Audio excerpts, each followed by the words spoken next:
¿Qué pasa, HSI familia? And welcome back to ¿Qué pasa, HSIs?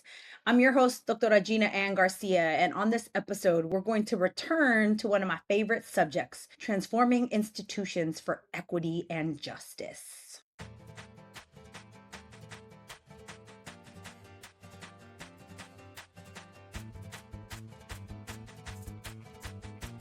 What up, fam? This season, we have spent time reflecting on the loss of Title V funding.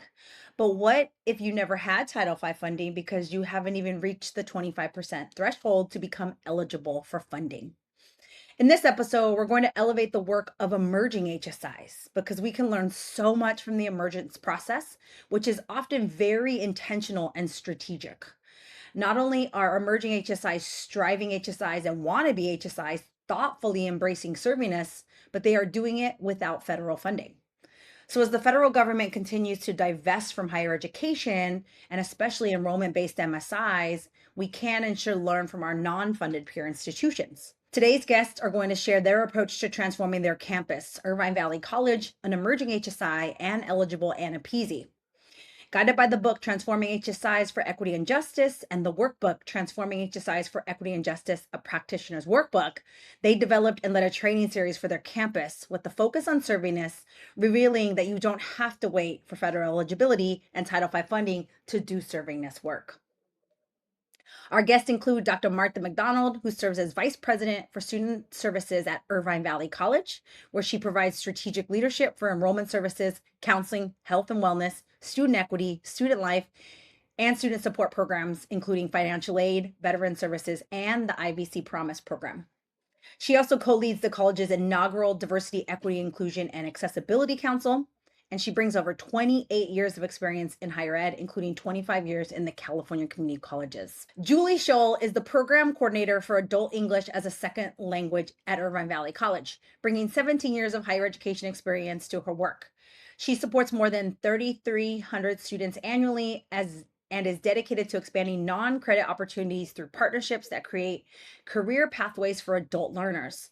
She previously served as Vice President of Equity for the Classified Senate and tri-chair of the President's Advisory Council on DEIA, contributing to equity-focused professional development and institutional initiatives. Rebecca Beck is a full-time professor in the ESL department at Irvine Valley College, where she has taught since 2010.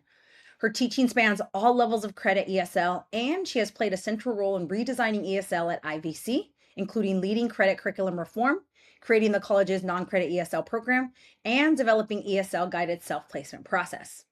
She has also taught in the English department and supported students through the Writing Center. In addition to her teaching, Rebecca serves as Academic Senate President, where she leads faculty governance and academic policy work across the college, and served as tri-chair of the President's Advisory Council on DEIA. I'm excited to talk to these amazing practitioners about their work at IVC. So let's get into it. Martha, Julie, and Rebecca, thank you so much for joining me today on ¿Qué pasa, HSIs, where we talk about all things HSIs. But of course, we got to talk about y'all first. So let's go ahead and start. We'll call Martha to the microphone so she can tell us about her HSI or servingness journey. Well, it's so exciting to be with you today. And thank you, Dr. Garcia, for inviting all of us from Irvine Valley College. I think so. My journey has been throughout my community college career in terms of working at other HSIs, Fullerton College to begin with, and then Citrus College. And Citrus College, interestingly enough, when I got to Citrus College, it had just become a designated HSI. And when I left there, we had already reached 60% of our Latine population. So coming to IVC as an emerging HSI was very exciting to me because I knew that we would want to focus on our Latine population. And that is a goal of ours. When I first started over 5 years ago, it was a little bit over 20 to 21%. And now I believe we're at 24%. So we're almost there, but it's been very intentional, a very intentional strategy in terms of focusing on reaching out to our Latinx community because we felt like that was a community we were just not serving in terms of, level setting for it with our other student populations. Hey, awesome. Thank you. Let's go ahead and call Julie to the mic and tell us about your HSI journey. Hello, and this is such an honor to join you today. So, thank you so much. For me, I really felt like I truly formally engaged in this work after attending a leadership academy and created an equity certificate program. For our classified individuals, I partnered with our equity team and other faculty leading our efforts on campus to really give a space for our classified professionals to learn in a comfortable environment about various points of topics. I always was really engaged with workshops that the college created. But this was where it like formally was like, okay, now I'm really in it, doing the work and seeing things happen. So that's where it really started getting exciting for me around 2018. Awesome. Thank you, Julie. And Rebecca, go ahead and come on in and tell us your story. Thank you, Dr. Garcia, for having us. It's a great privilege to be able to participate with you in this podcast after having worked with your work throughout the last year and a half. So, Mhm. for me, I came into the HSI work through the classroom. I teach multilingual first generation and adult learners. And so I saw these equity gaps early on, and they're impossible to ignore. So early on, I realized that placement, curriculum, and sometimes governance decisions shape student outcomes more than a single course. Mhm. And so my HSI journey for me has been about asking a question again and again. Our systems designed for the students that we actually serve? Mhm. That's been my guiding North Star, right? Mhm. And so that lens has actually moved me from the classroom into governance and into institutional leadership. So it wasn't like one day I woke up and said, "Oh, I want to go to Senate meetings." It was more about the Senate meetings finding me because I've Mhm. had this nagging questions. Do we have the systems that serve the students that we have? And that's where my HSI journey began. Mhm. Thank you. Thank you all for those brief intros to how y'all got into this work. And just so our listeners know, this is such a powerful group to have here because we have this tri-chair model, right? That like we've talked about in previous episodes, but I like to talk about it because I think that institutions that are listening, people that are listening, should learn from the fact that the community college system, y'all are so intentional about making sure that faculty, administration, and classified staff work together, right? And y'all are such a good example of that. And you're going to share some of the work that y'all have done together, right? That it can work across communities and we don't have to have, faculty over here and classified over there and administrators over there telling us what to do, right? Like we can come together and actually work together. So it's so good to have y'all. I'm excited to hear more. So Rebecca, let's start with you. Can you start by telling us about Irvine Valley College's progression towards becoming a dual designated MSI, both AANAPISI, which y'all are already at that eligibility, and HSI? Yeah, so our AANAPISI designation goes all the way back to, I believe, 2002. So that was the furthest I could find in asking people around campus. So, but even before that, and back in 1992, we were at 14% AAPI student pop. And so we applied once we had that designation and we discovered we had the designation in 2012 2013 school year because we had reached the 41%. And so being that Orange County is the third largest Asian American population in the country, we knew we were serving some of those students. And so we received the AANAPISI grant in the 2016 year. And so after that, we had a shift in our leadership and we were able to then understand how we can then continue to serve the other student populations that we serve at in Irvine, who we also see students from Tustin. And that's where we started to see we have more of the Latine population. And so we are then understanding that, hey, we can do the work of being an MSI, a minority serving institution, now that we have had the opportunity to work as an APC school, to do the same with our HSI designation when we get there. So at the core of that work is we're not waiting to be designated as an HSI. We're doing the work of servingness now. And so that then is kind of telling a little bit about the progress of we had one, we see that we can do the work, we're pursuing of the next one, but in no way are we just waiting for that designation to happen for us to do the work in serving the students that we have. Because again, they're not check boxes. They are more of the overlapping obligations that we have of the students that we serve. Oh, yes. Thank you. Thank you for saying that, right? Because that's the reality is like when you get one designation, it doesn't mean that all of a sudden you forget all the other populations, right? That like we are complex and we can hold multiple truths at the same time. And Irvine Valley College Correct. is so fascinating because of where y'all are located in Orange County, right? Because if we look at other Orange County community colleges, there are some that are like very high Latina enrolling population and lower AAPI, and then y'all have a very high AAPI and lower, right? But still a significant amount of Latina students. So yeah, I'm excited to hear more about the work that y'all are doing to ensure we're serving all students, right? Whether we have Mhm. designations or federal funding or not. Anybody else Mhm. wanted to Yeah. chime in on that question? I think that, as you mentioned, one of the things that always strikes me is the fact that people make assumptions about where we're Mm, geographically located in Irvine, South Orange County, and very conservative community. And some see it as a very affluent community, but if you look at our demographics in our surrounding community, Irvine Valley College doesn't just serve the city of Irvine, we serve other communities as well, like the city of Tustin, parts of Santana, and so on. And we attract students from all over because of our transfer ready reputation. And so in that alignment, communities like Tustin and Santana is a very high Latinx population. And one of the things that we learned is that we were doing an amazing job in serving our local city, Irvine, but perhaps could be doing better in serving these other communities, these other cities. mhm, So balancing not just being an AANAPISI, but also um, focusing, being very intentional and strategic about our marketing and our outreach in the city of Tustin and serving those feeder schools and in the city of Santana and some of those areas because we don't serve the whole city. It has really been a very focused and strategic way for us to address uh, part of the gap in terms of the communities that we were not serving.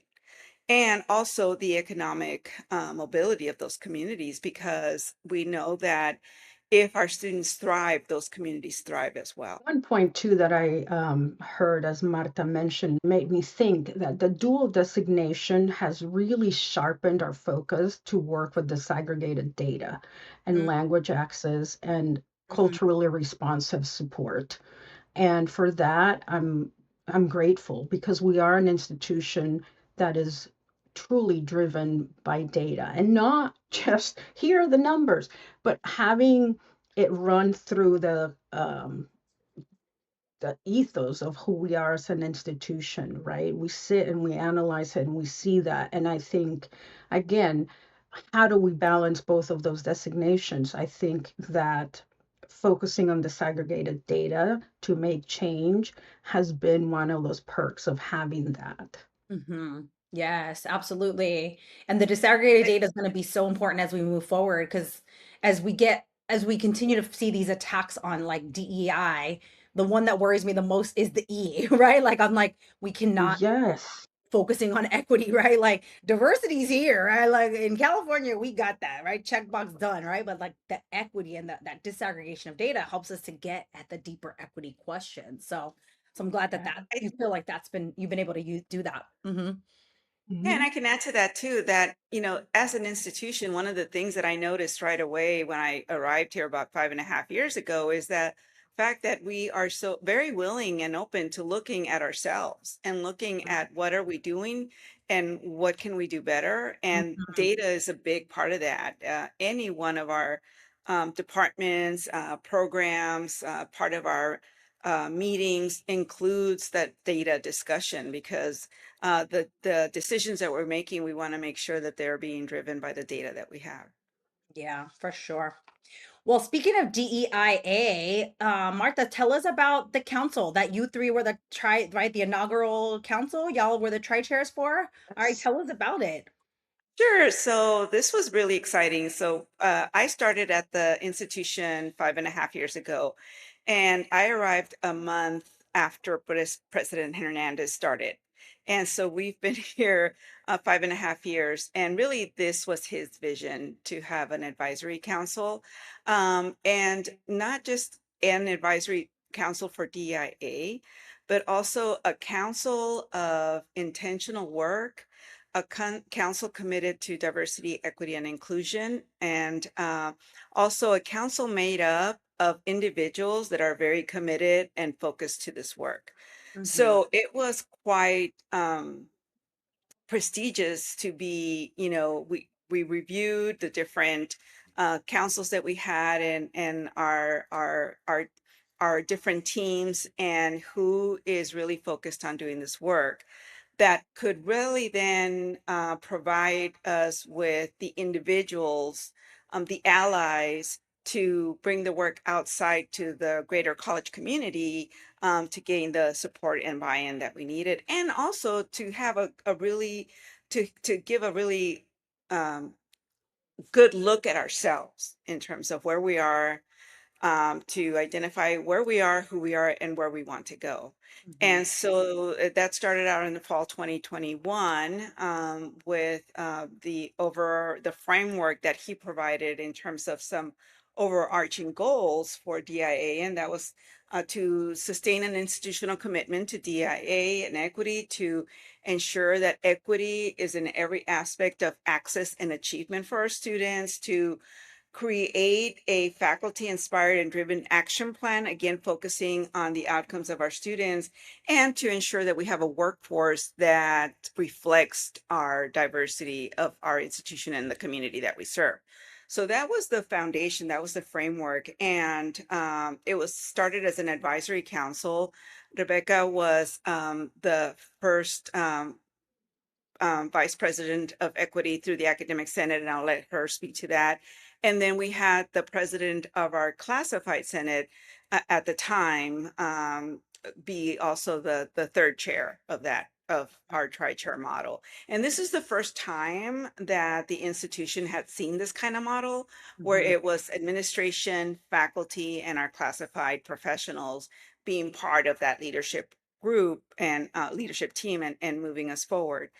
But the other thing too is that when I arrived, one thing that was very clear to myself and to the president is that the institution was very much ready for this. It's a matter of fact, it was almost like they were hungry for this work, in terms of moving this agenda forward. And so that was just a very exciting time, to be able to just spearhead this, see the president's vision, and then be able to move that forward and Hmm. present it to the rest of the college community, and all the work that has happened since then. But what I'd like to do is turn it over to Rebecca, who's going to talk about the very first vice president of equity that we have. Hmm. Yeah, thank you, Marta, because that was a role that was new. This was back in 2001. And the primary responsibility of the vice president of equity at the time was to lead the academic senate, the policies, recommendations, by integrating equity principles, ensuring that equity considerations were embedded in all the academic and governance decision makings, partnering with different DEIA governance bodies at the time to advance the work of the equity-minded teaching practices pedagogy. We had a year-long program for community of practice for faculty for anti-racist pedagogy. And that was, again, a piece of the work that I was doing in addition to serving as the tri-chair, as Marta mentioned. And what I discovered is that the council allowed this rare shared table, as Marta mentioned, of the three bigger entity groups, right? We had students too, actually, serve students, faculty, classified professionals, and administrators that began the work of equity from value statements into actual operational conversations. And so it was not just a space for us to discuss the importance, but it was like, how are we going to have these conversations about power, about curriculum, about hiring and student experience, where we are embedding inclusion and why it is important for our students to feel belonging. And I do want to then move on to express my gratitude to the work that our classified professionals did. And I'm going to have Julie explain the Caring Campus initiative, because that belonging, that you matter, which was very, very important for us to carry that work through the years of the pandemic, did not just spring out of anywhere. Our classified professionals have began doing that work of the Caring Campus, and Julie can speak to that, because I believe that that was something that was kind of running on the side.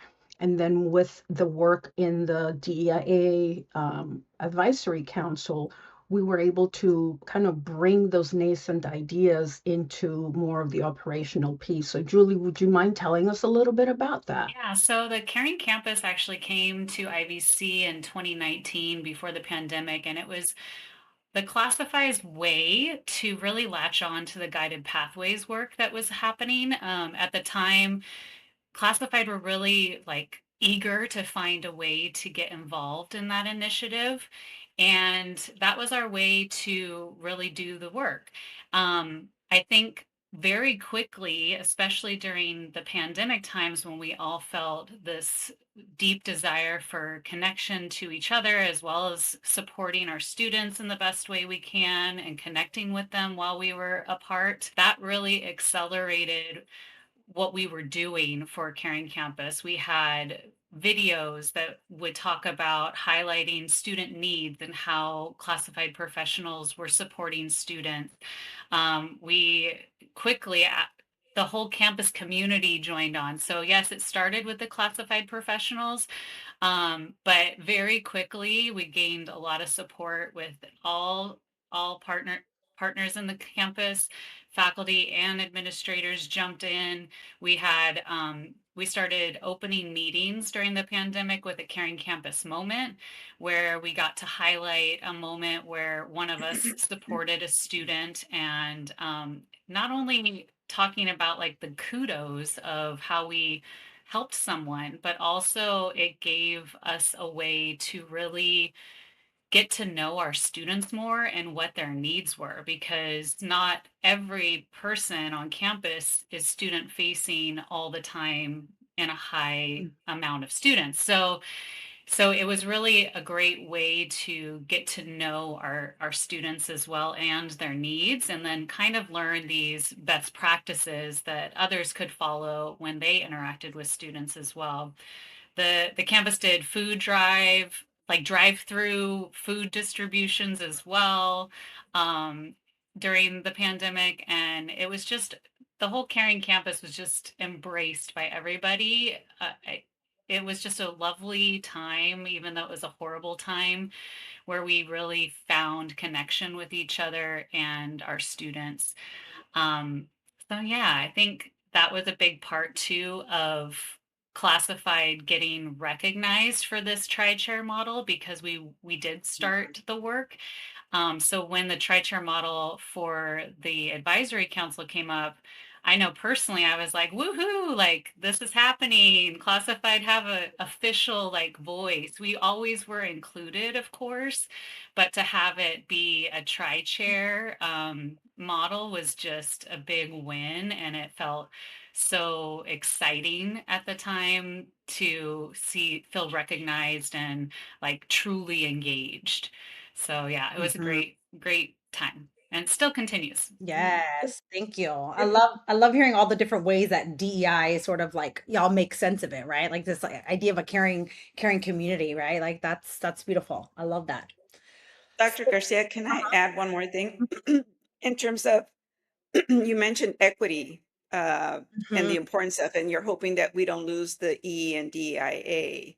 And one of the things about Irvine Valley College is that we have equity still as part of our mission, where I Mhm. know a lot of institutions have moved away from that. We've Mhm. made a very intentional effort to keep that in so that we can keep that as a focus. And in addition to that, we have it's part of our new strategic plan, our Inspire 2035 strategic plan has a lot of the equity components threaded through it as well. So I Mhm. think that that's a critical piece to share in terms of not just Irvine Valley College, but us as a district. Yeah. In addition to that, it's been really building blocks, as I mentioned, over 5 years ago, coming in, and every opening day in January for the spring semester, our president, we host a keynote speaker. And we started out with Tia Brown McNair's book, From Equity um, Talk to Equity Walk. And so and so every year we've built upon that by having other keynote speakers. We brought her back to talk about being a student ready college that I believe really is the focus of DEIA. Is like whoever our students are, we need to be ready for them rather than expecting them to be ready for us. And then when we had you as our speaker and introduced the book to the community and the workbook, I think that that really also continued on this momentum that we had Mhm. and still have in terms of being, the philosophy of servingness, Mhm. because it's all Mhm. part of servingness, regardless. And you've said this before, regardless of whether it's an HSI or whether we're getting funding or we're getting not getting funding, it's still a matter of serving these students that are in need of Mhm. our support. So I just wanted to kind of give you that background too in terms of the President's Advisory Council. And so now we're an official strategic planning council. We Okay. moved away from being an advisory council to being an official strategic planning council that speaks really highly of where we've been able to navigate this work and move it forward and make it part of our plan. Yeah, that's equity talk to equity walk. If any example, that's a good one, right? Like to go from an advisory into like the full strategic committee, right? Like to make sure that that y'all are doing this work. So thank you, Martha, for bringing that in. I want to talk about this training that y'all developed, right? Because there's a lot of Mhm. different things y'all are doing as part of what you were doing as part of this council. But I also know about the Transforming HSIs for Equity and Justice training that y'all developed, which I know when me and my colleague Ann Endris, who co-authored the workbook, we heard about it. We met with y'all. We were so excited to hear that people were using the workbook to drive change, right? Like that's what we had want. That's what we envisioned. Like you don't need to bring an outside person in. You can do it yourself. Here's the resources, and you have the brain power. Oh, yeah, Julie got the workbook, showing off the workbook, but you have the ability to use these tools and drive the work yourself, right, without having to bring in like outside consultants. And I want to stress that because a lot of Title V funding, people that are listening, they use that funding to bring in outside people, and y'all have been doing this without the Title V funding internally using your own human resources, right? So I'm gonna bring in Rebecca to tell us about the series that y'all developed. Thank you, Dr. Garcia. So, yes, the training series that we created was a year-long series based on transforming HSIs for equity and justice, which is your book. And we created it because in the DEIA Council, we realized that our campus needed a shared framework for understanding servingness, not as an inspiration, but at actual institutional practice. Because as both Julia and Marta have mentioned, we were doing equity work across many areas, but we lacked a common language as a way to connect that work to decision making to structures, right? So we grounded the work in your scholarship, Dr. Garcia, which really helped us in challenging ourselves and our institution to move beyond the whole notion of enrollment based definition of HSI and instead is examining how the policies and the power and the practices of actually serving the student. So that framing was important because it allowed us to talk about servingness without positioning it as a grant or as a program, or a compliance exercise. So we designed that practitioners meetings intentionally with that. We're all practitioners, we're brought together here as faculty, as classified professionals, as senior administrations to explain and to understand ourselves and the institution of how servingness shows up differently depending on where you sit at the institution. Mm-hmm. And we wanted each participant to examine both their own individual roles and the roles in the influence that they have in the systems that they sit in and that they belong. And so the training itself structured reflection on ourselves, on our groups, our areas, on institutional data. We facilitated dialogue, right? For every chapter we had worksheets, we had engaging sticky activities, we examined our gaps, and so we had the chance to ask the hard questions and to engage in the concept of the book and the workbook. But as you mentioned earlier, through the lens of IVC, the central question the whole time is yes, do we value equity? And how do the decisions and how do the policies and the processes help us shape the student experience? In terms of content, we focused on institutional coherence, on power and decision making, and the differences between the symbolic work of equity and actual structural change. We had an activity where we looked at the gaps in the programming that we offer, whether it was student services, whether it was instructions. We invited our colleagues to ask hard questions about governance. How do we onboard faculty? How do we onboard classified professionals? On curriculum, on student services, on resource allocation. And yes, that happened last year, but I'm happy to say that while that formal training has concluded, the work is now ingrained in what we do because the impact has been visible to me, and Julia and Marta can speak to that, in how people frame questions, right? How are we supporting our students? I'm hearing colleagues say, well, with that decision, who are we leaving out? Right? How are we having servingness be something that we understand as a collective, that it is our institutional responsibility rather than the work of a few committed people, right? The equity champions, they're the ones who are going to do the work. No, this is everyone's work. We all are here. We're all serving the students. The students get out of the bus or the car, they go to the campus. They don't know me. They don't know any. They say, can you help me? And the answer is yes. What do you need? How can I help you?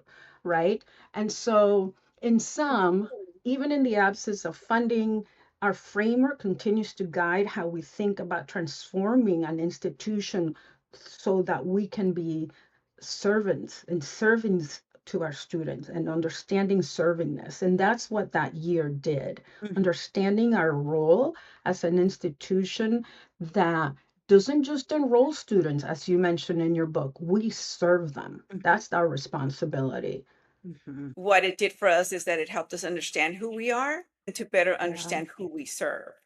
And I think that that was a critical component of the work that was done.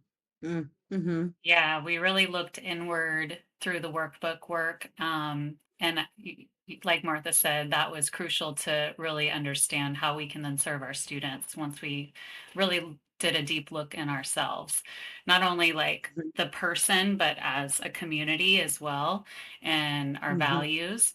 I think when we started learning about the word servingness, I think our campus was already like, oh, okay, this makes sense because of our caring campus work. Um, Mm-hmm. like that is servingness. What we were doing is Mm-hmm. serving, and for the people that maybe didn't interact with students on a daily basis, they were able to have that servingness mindset of serving each other, like really supporting our colleagues and showing each other grace during hard times, challenging times. And really, for those that do serve students, that servingness happens at every interaction. It's not just in the classroom when, initially we might have thought like, oh, well, it's in the classroom, equity work, teach faculty, but classified professionals could really like dig their teeth into this work, being like, oh yeah, I do this work. I can do everything that I do can either make that student feel welcome, taken care of, or it can make that student feel like, oh, they're just a number. We don't really care about what they just, they're, this is just a job for us. So it was having that word servingness helped us Mhm, really like have a word for what we wanted to mhm, how we wanted to be for our students. mhm. Yeah. Yeah. Yeah, I love that because that's what I've been starting to play with this idea of HSI mindedness. I'm sure y'all in the equity walk, equity Hmm. talk, right? Like equity talk, equity walk book is the equity mindedness. And I think about HSI mindedness in the same sort of way, right? The mindset of servingness is not Yes. about enrollment. It's not a threshold. It's that it's just a part of who we are. Right. And what I love what you said, Martha, when you chimed in and said, we looked at ourselves, right? You meant ourselves as a campus, right? And that's that HSI Right. identity work, right? And Julie, you chimed in on the same, right? As a campus, who are we? That's what all of my research has been grounded in, this idea of an HSI identity, to say, who are we as an institution? And the response from everybody, and this is the research on organizational identity, should be, we are a campus that commits to serving, we're a campus that commits to caring, we're a campus that commits to equity, right? Like everybody should be able to respond, right? In the Mhm. sort of similar sort of ways, right? If that's who we really are. If everybody responds all kind of disparate ways, then that's not really who we are, right? Like it's not really who Right. we are yet because everybody hasn't really embraced that. So I love that y'all really did this internal organizational identity work, right? With the book. And that happened. Mm-hmm. That's one of the, as practitioners are listening, it's not always, unicorns and rainbows. We had tough conversations about, well, we say we're this, but what we're doing is not. So how are we going to fix this?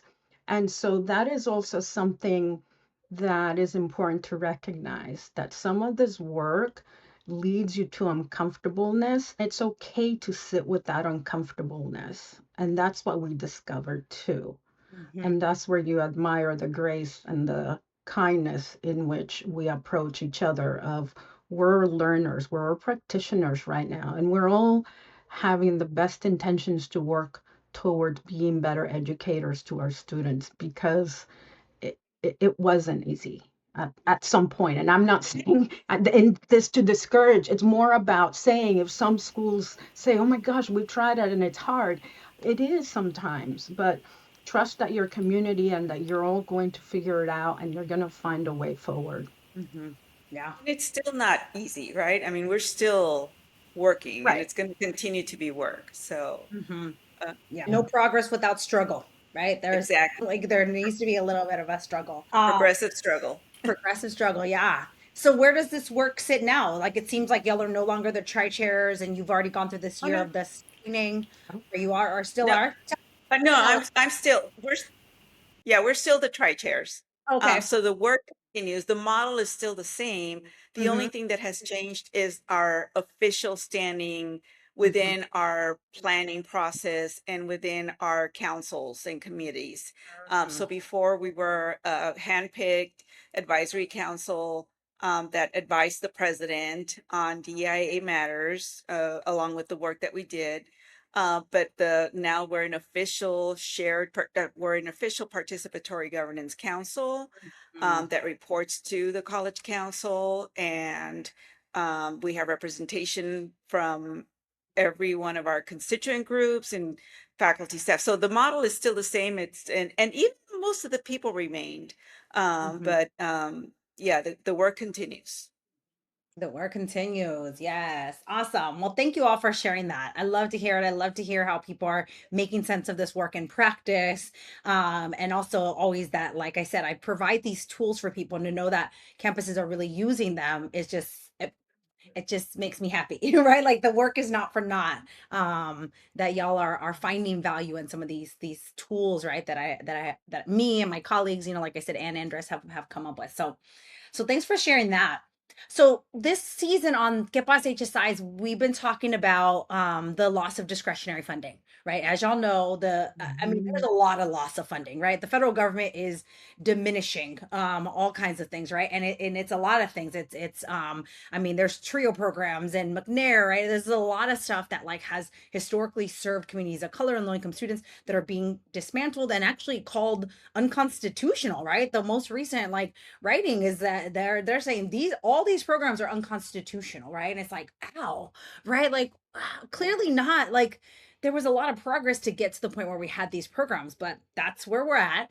And so in thinking about that, I wanted to ask y'all about the fact that you obviously weren't driven by the discretionary funding because you weren't even at the designation, at least for HSI. I don't know if you had an AANAPISI grant over the years or not, but the loss, Okay. both of them, right? No more HSI, no more AANAPISI. At least for the next 3 years, we can almost guarantee there ain't gonna be no funding. So how has it changed the work for y'all, and how do y'all continue down this path, knowing that there's not even going to be that option, right, of getting that discretionary funding? So Martha, you want to start? For sure. I mean, it has not changed for us.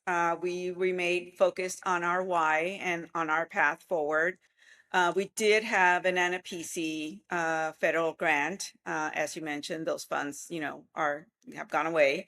But we didn't have any funding yet because we're still in this. We're still not a full HSI, and so the work continues. It has not deterred us, does not stop us, and we've made that's an institutional decision. Again, leadership uh, plays a big role in that. And so I know that there's institutions whose NSPC programs were, the doors were closed, for example, and we still have our center, we still have our director. We're just trying to figure out our resources to maintain and continue what we're doing, and to maintain and continue focusing on building an HSI community here as well, and be able to continue the servingness, because servingness is not about whether you have funding or not. To your point, servingness it's a mindset. It's an equity mindset, and that is something that we have, whether we have the funding or not. Yes, I love that. Echoing what you said, Marta, it has strengthened our resolve more than anything. We understand that work now is as usual. We continue to strategic about it. As you mentioned, we're no longer in the council, but it's kind of seeped in the water, for a lack of a better analogy, right? We're all asking the question of how are we serving? What does servingness mean in this space? From being in the classroom to working in the financial aid office to working in the student health center.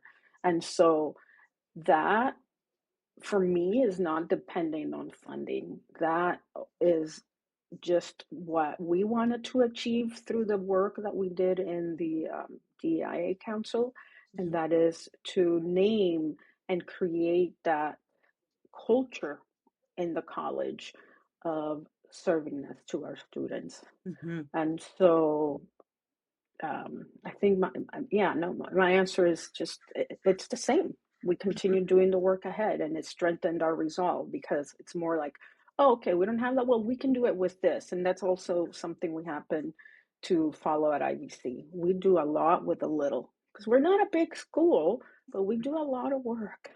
Mm-hmm. Small but mighty. You also, I mean, Yes, you mentioned your president, but I will reinforce you also have a very committed president, right? Like, and it matters. Like, it matters yes. so much. It matters so much to have a president that's so committed to equity, to DEIA, to caring, to servingness, right? Like, and he is. And so that helps, right? When you have a leader like that.